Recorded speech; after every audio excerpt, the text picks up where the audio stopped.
மேடான பகுதியிலிருந்து தான் பள்ளத்தை நோக்கி வரும். அறிவியல் ரீதியாக புவியீர்ப்பு விசை காரணமாக அப்படி வருது.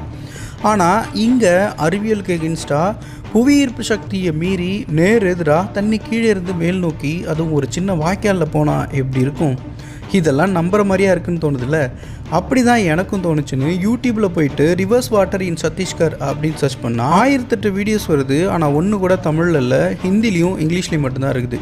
அதுக்கப்புறம் எனக்கு தெரிஞ்ச ஹிந்தி இங்கிலீஷ் எல்லாம் வச்சு என்னால் முடிஞ்ச ஒரு சில விஷயங்களை நான் கலெக்ட் பண்ணி எடுத்துன்னு வந்திருக்கேன்.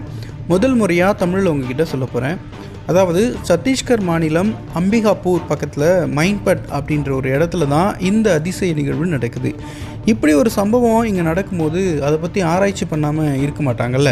ஸோ அப்படி இங்கே ஆராய்ச்சி ரொம்ப நாளாக பண்ணி ஒன்றுமே புரியாமல் எதுவுமே சொல்லாமல் போனால் நல்லா இருக்காது அப்படின்னு சொல்லிட்டு இந்த இடத்துல மட்டும் ஆன்டி கிராவிட்டி ஃபோர்ஸ் இருக்குது, அதனால தான் தண்ணி கீழேருந்து மேலே போகுது